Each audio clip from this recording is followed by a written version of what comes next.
Pinagpalang araw po sa ating lahat. Muli tayong magbabalik sa ating ginagawang pag-aaral sa mga utos ng Panginoon Kristo, ang mga batas sa kanyang kaharian at siya ring aralin para sa mga ginagawang alagad. Ang ating pag-uusapan sa pagkakataong ito ay mababasa mula sa Mateo 24, 42 hanggang 44. Mateo 24, 42 hanggang 44. Ganito po ang makikita. Kaya't maging handa kayo lagi dahil hindi niyo alam kung kailan darating ang inyong Panginoon. Unawain ninyo ito. Kung alam lamang ng may-ari ng bahay kung anong oras sa gabi darating ang magnanakaw, siya'y maghahanda at hindi niya pababayaang pasukin ang kanyang bahay. Kaya't lagi kayong maging handa sapagkat darating ang Anak ng Tao sa oras na hindi ninyo inaasahan. Ano po ang inaasahan o nais ng Panginoon na gawin ng mga mananampalataya? Ang nakikita ko po ito ay paulit-ulit niyang sinasabi na maging handa tayo lagi sa kanyang muling pagbabalik. Inihambing niya ito sa tila magnanakaw na dapat ay hindi tutulog-tulog ang may bahay nang sa gayon ay hindi siya mapagnakawan. So pamamagatan ko po ang utos na ito na maging mapagbantay. Maging mapagbantay. Ito po ang ipalalagay natin na ikaapat na po na utos ng Panginoong Jesucristo. Number 40 na po tayo. Paulit-ulit na nagbigay ng babala ang Panginoon sa kanyang mga tagasunod sa panganib ng mga huling araw. Nagbigay siya ng ilang tanda ng mga magaganap sa kalikasan at kalangitan sa mga pag-uugali ng tao, ang pagiging sakim, makasarili at kawalan ng pag-ibig at ang pagkakaroon ng malaking pagbabago sa mga pag-uugali, ang paglaganap ng karunungan at kung paano ang tao ay gagawa ng mga katanggap-tanggap na kasalanan sa mata ng lipunan. Subalit ang higit na nakakatakot dito ay ang sinabi niya tungkol sa maaring kahinatnan ng mga taong minsan ay mainit, isa sa mga mananampalataya at kasama sa mga gawain ng Diyos. Bago tayo magpatuloy sa ating pag-aaral, muli tayong pupunta sa katanungan para sa inyong grupo na siya ninyong pag-uusapan. Ano ang mga nakikita mong panganib sa iyong pananampalataya? Yan po ang sasagutin ng bawat isa sa inyo at mamaya ituklasin natin kung yan nga ba ang dapat nating bantayan. Ano ang mga nakikita mong panganib sa iyong pananampalataya? Magbabalik po tayo mamaya-maya. Magbabalik po tayo at meron po tayong mga ilang punto ng pag-uusapan tungkol sa ating tatalakayin. Ang unang punto na nais kong unawain natin ay ang mga dapat bantayan ng mga mananampalataya sa mga huling araw. Ano-ano ang sinasabi ng Biblia na dapat nating bantayan sa mga huling araw na ito? Nais ko lang po ipabatid sa inyo na ang huling araw ay nagpasimula sa panahon ng Panginoong Jesucristo. Makikita ang sinabi ng Hebreo 1:1 na ganito, sa nakaraan ay nagsalita sa atin ang Diyos sa pamamagitan ng ating mga ninuno, subalit sa mga huling araw na ito ay nagsalita siya sa atin sa pamamagitan ng kanyang bugtong na anak.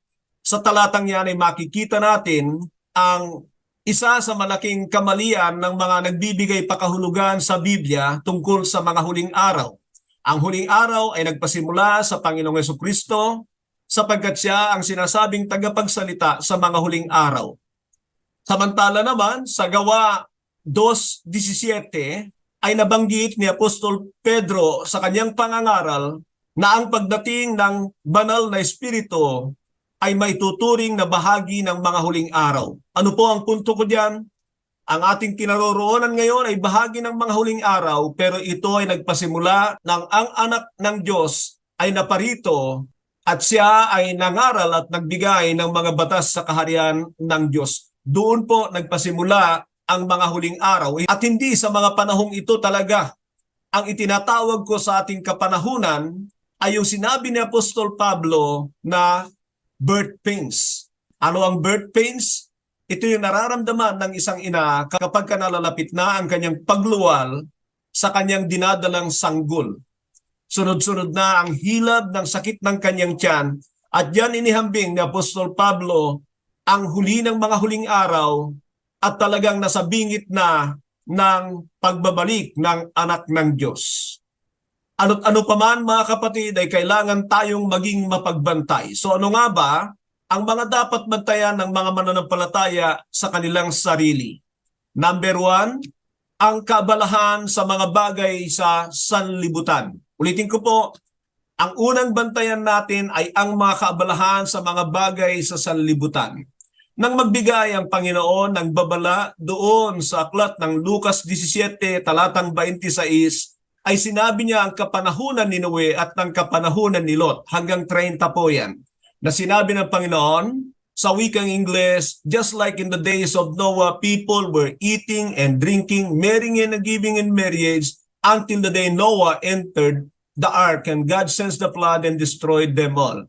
Likewise, in the days of Lot, people were eating, drinking, marrying and giving in marriage, buying, selling, erecting buildings, until the day Lot left Sodom and God sends the fire and destroyed them all. So diyan ay makikita natin na hindi na binabanggit ng Panginoong Jesucristo ang mga kasalanang ginagawa ng mga tao sa kapanahunan ni Noe at ni Lot. Alam natin na sa aklat ng Henesis Kabanata 6 at Kabanata 19 ay binabanggit niya ang mga kasalanan na ikinagalit ng Diyos. Pero meron palang isang bagay na pahamak ng maraming tao at ito yung mga sinasabi ng Panginoon nang siya'y magbigay ng babala tungkol sa pinagkaabalahan ng maraming tao na ikinapahamak ng kanilang buhay.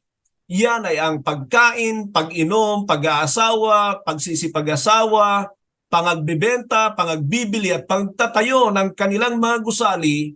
Naniniwala ako na yan ang dahilan ng ikinapahamak ng marami sa kapanahunan ni Noe at ni Lot. At ano ang ipinapakita ng Panginoon diyan? Ang sobrang kabisihan na nawalan sila ng panahon sa Diyos. Tandaan niyo ang katotohanan yan. Sinabi ng Panginoon na mangyayari ito at ako'y naniniwala na siguradong mangyayari ito. Napakahalaga na bantayan natin ang ating mga sarili, baka wala na tayong panahon para hanapin o makipagniig sa Diyos sa pamamagitan ng ating mga tinatawag na holy habits. Kalaunan ay muling nagbigay ang Panginoon ng babala nang banggitin niya muli ang kanyang nalalapit na pagbabalik. Sa aklat ng Lucas 21:34 hanggang 36. Sa aklat ng Lucas 21:34 hanggang 36. Sinabi doon, mag-ingat kayo na huwag kayong malulong sa labis na pagpapakasaya, paglalasing at matuon ang inyong isip sa mga alalahanin sa buhay na ito. Kung hindi ay bigla kayong aabutan ng araw na yon, na tulad ng isang bitag, sapagkat darating ang araw na yon sa lahat ng tao sa ibabaw ng lupa. Kaya't maging handa kayo sa lahat ng oras, lagi ninyong idalangin na magkaroon kayo ng kalakasan upang malampasan ninyo ang lahat ng mangyayaring ito at makatayo kayo sa harapan ng anak ng tao. Nawa po ay aninagin natin maigi ang bagay na ito. Sinabi ng Panginoon, maging maingat kayo na huwag kayong malulong sa labis na pagsasaya, paglalasing at matuon ang inyong mga isipin sa mga alalahanin sa buhay na ito. Sinabi niya na ito raw ay parang bitag na darating sa buhay ng lahat ng tao at ako'y naniniwala na kaya niya ito ibinigay sa kanyang mga tagasunod ay upang maging mapagbantay sila. So meron po akong isang mahalagang katanungan sa iyo, kapatid. Ikaw ba ay mayroon pang panahon ng masaganang pakikipagniig sa Diyos? Nagbibigay ka pa ba ng pagbabasa at pag-aaral sa kanyang mga salita? O lagi mong sinasabi na nauunawaan ka naman ng Diyos kahit hindi mo sinasabi kung yan ang nasa iyong isipan at yan ang dahilan kaya hindi ka nagtutuon sa mga bagay na dapat ay maging sagana ang iyong relasyon sa Diyos. Nangangahulugan yan na siya ay pinapahuli mo sa iyong buhay o kaya inaalis mo sa iyong mga gawain. Sabi ko nga po, ang mga Kristiyano ay lagi nilang sinasabi na mauunawaan sila ng Diyos pero dapat ay unawain natin ang sinabi ng Panginoon. Nagbigay na siya ng babala dahil alam niya na mangyayari ito at dapat ay paniwalaan natin ang kanyang mga salita na dapat maging tayo ay bantayan natin ang ating mga sarili sa mga bagay na ito. So ang pangalawa natin ay ang pagtuon sa mga intindihin sa buhay. Ang pangalawa natin ay ang pagtuon sa mga intindihin sa buhay. Dapat ay maniwala tayo na lahat ay ibibigay ng Diyos sa atin kung uunahin natin siya. Seek ye first the kingdom of God and His righteousness, then all these things shall be added unto you. Alam niyo, nakikita kong problema ng maraming Kristiyano ay ang hindi pagtitiwala sa Diyos o kaya ay ang pagnanais pa na magkamal ng mga bagay sa mundong ito. Ang punto ko diyan ay ang sobra-sobra sa kanilang pangangailangan. Wala pong maging masama sa pagiging masipag sa mga pangangailangan natin, subalit nawa po ay huwag nating kaligtaan ang ating relasyon sa Diyos. Punta tayo sa pangatlo na ibinigay ng Biblia na dapat nating bantayan. Number 3, pagtalikod sa pananampalataya. Pagtalikod sa pananampalataya. Binanggit po ito ng Panginoon. Huwag kayong maniwala doon sa mga nagsasabing ang Diyos ay ililigtas tayo kahit tumalikod tayo sa pananampalataya. Hindi po totoo yan. Kaya nga nagbibigay ng babala ang Panginoon ay upang dapat ay hindi mangyari sa atin. Ang pang-apat ay kawalan ng pag-ibig sa Diyos. Kawalan ng pag-ibig sa Diyos. Katatapos lang natin sa aralin na dapat ay mahalin ng Diyos ang higit sa lahat ng bagay. Love the Lord your God with all your heart, with all your soul, with all your mind and strength. At nangangahulugan yan ng pagiging prioridad sa Kanya at siyang pangunahin sa ating mga puso. Yan ang nais ng Diyos na uri ng pag-ibig na nais niyang ibigay natin sa Kanya. Isa pa ay ang kawalan ng pag-ibig sa kapwa. Nakikita natin ang mundong ito na punong-puno ng kasakiman na dahilan para ipagsawalang bahala ang buhay ng tao. At makikita natin ang katotohanan niyan sa pamamagitan ng mga nagaganap na digmaan sa mga iba't ibang lugar. Ang dahilan niyan ay ang kasakiman, ang pagnanais na makuha o makakuha ng mga teritoryo na pag-aari ng iba o kaya ay pag-aagawan ng mga teritoryo, at ang bagay na yan ay hindi po lingid sa atin. Ang ugat ng lahat ng ito ay ang kawalan ng pag-ibig sa kapwa dahil mas mahal nila ang mga material na bagay sa mundong ito kaysa sa kanilang kapwa. Ang pang-anim ay ang paglitaw ng mga bulaang propeta at mga mangangaral. Ang paglitaw ng mga bulaang propeta at mga mangangaral. Sa 11 at 24 ay binanggit ng Panginoon na ang mga taong ito'y darating sa kanyang pangalan. So hindi dahil merong Jesus na binabanggit ang mga ito ay agad nating paniwalaan.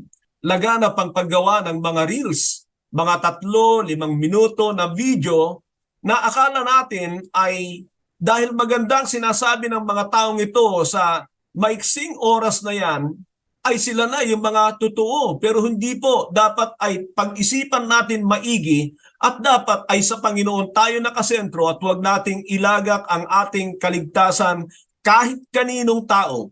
Ang mahalaga dyan ay magkaroon tayo ng mayamang relasyon sa Diyos at hindi nakasandig sa sinumang founder ng relihiyon o kaya ng grupo, ng sekta, sapagkat malinaw na isa lang ang tagapagligtas at walang iba kundi ang Panginoong Jesucristo. Siya ang ating Panginoon, siya ang ating modelo na dapat ay gayahin. Ang isa pa na dapat bantayan ng mga mananampalataya ay ang pag-ayaw o pagtalikod sa tamang araw. Ang pag-ayaw o pagtalikod sa tamang araw. Sinabi ni Apostol Pablo sa 2 Timoteo 4:3, "For time will come when people will no longer hear sound doctrine. Instead, they will heap up teachers who will scratch their itching ears." Tingnan niyo po sa sinasabing yan ni Apostol Pablo na siya'y nagbibigay ng babala na sa mga huling araw na ito, ang mga tao ay aayawan nila ang katotohanan at tamang aral dahil marami ay mga mangingiliti sa tenga. Lagi kong sinasabi ang bagay na ito. Kapag ka ang iyong tagapangaral ay komedyante, payaso, at entertainer, ang susunod niyan, yan ay negosyante. Tandaan niyo yung sinabi kong yan. Kapag ka yan ay makakakitaan ng mga bagay na yan, sinisigurado ko na ang panghuli diyan ay negosyante. Nangangahulugan na pera ang kailangan sa kanyang mga miyembro. Ingat kayo sa mga ganyang mga ngaral. At alam ba ninyo kung sino ang mga mapapahamak sa mga ganitong tao? Yung mga tao na hindi umiibig sa katotohanan. Hindi talaga nila hinahanap ang katotohanan, kundi ang mga bagay na gusto lamang nila, sapagkat alam natin dapat na ang pagnanais ng ating mga laman ay iba sa nais ng Diyos. Yan ang dahilan kaya maraming tao ay napapalayo sa katotohanan. Ang paglaganap ng kasakiman ay bahagi na nitong aking mga sinasabi sa inyo na dahilan kaya malalayo ang marami sa pananampalataya. Alam niyo, wala pong problema sa mga tao na hindi mananampalataya.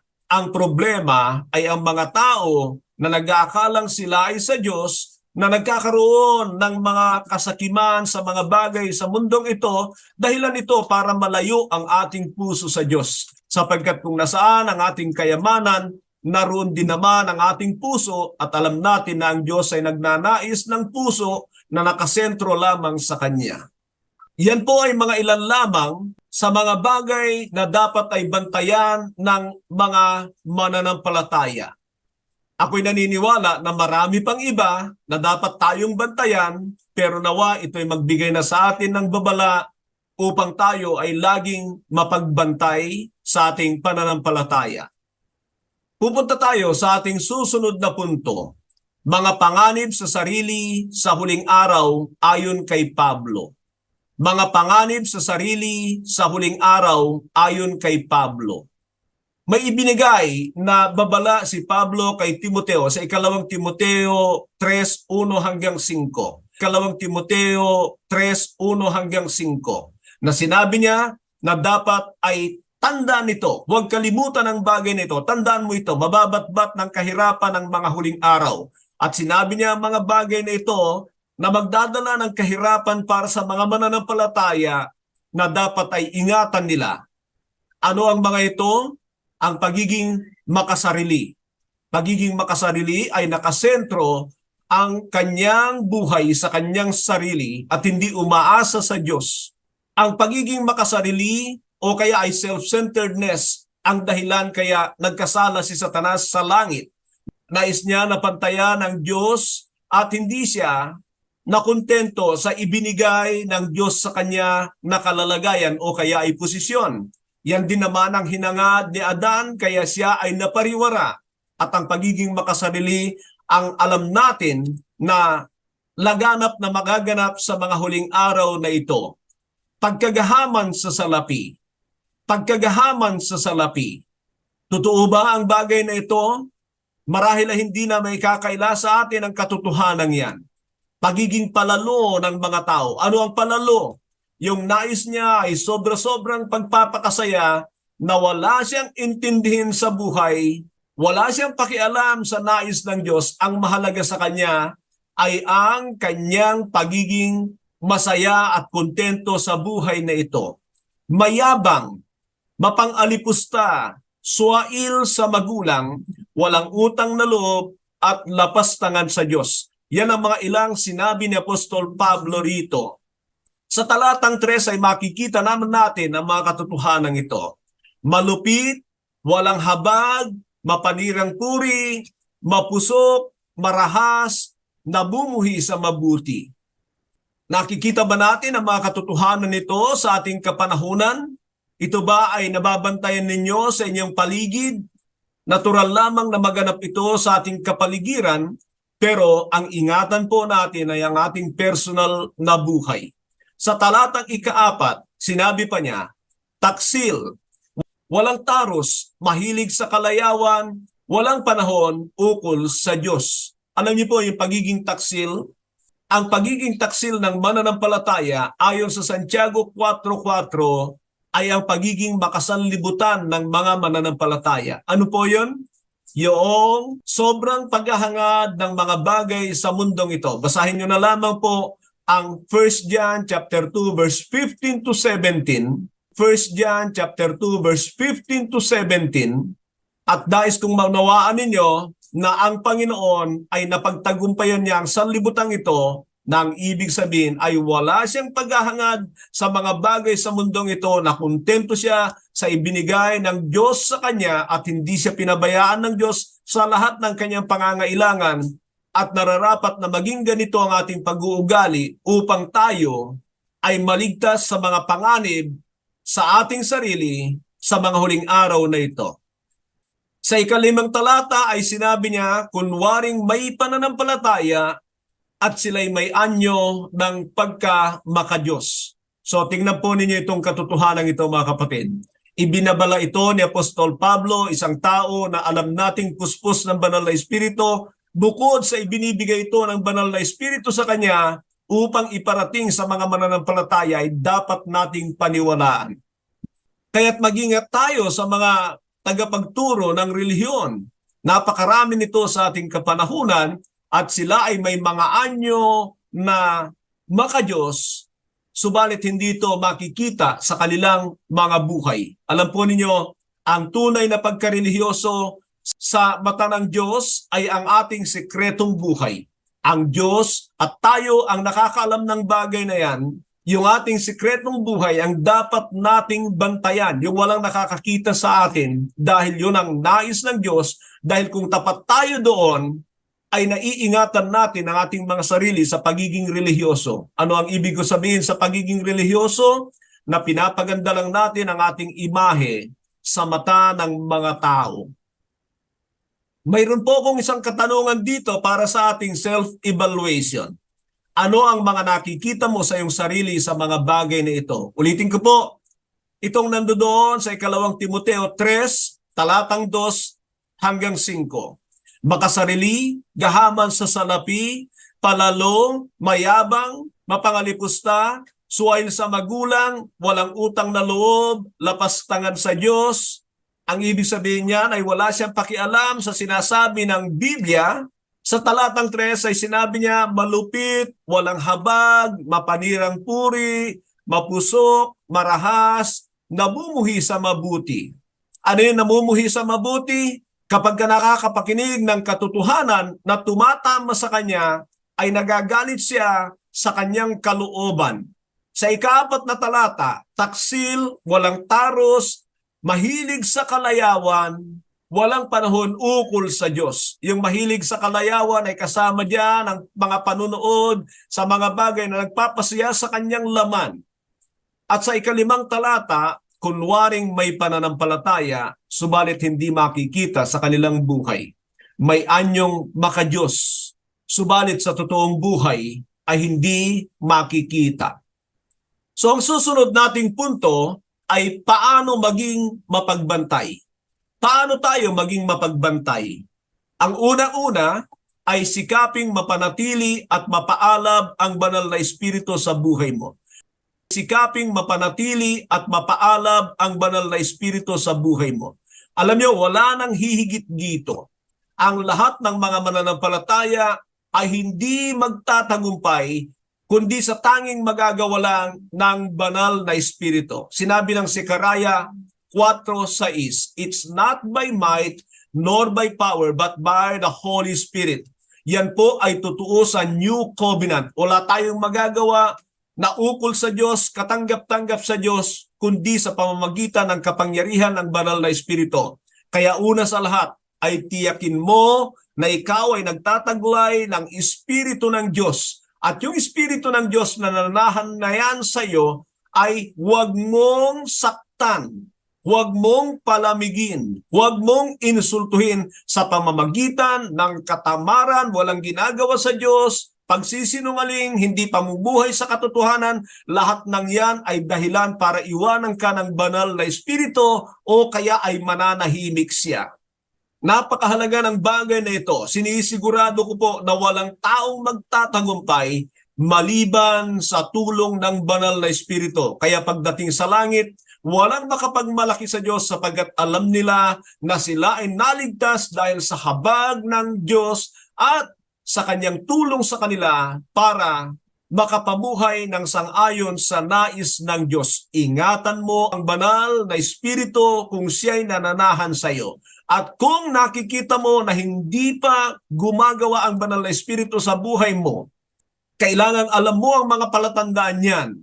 At nais ko kayong bigyan ng simple na palatandaan ng pananahan ng banal na Espiritu.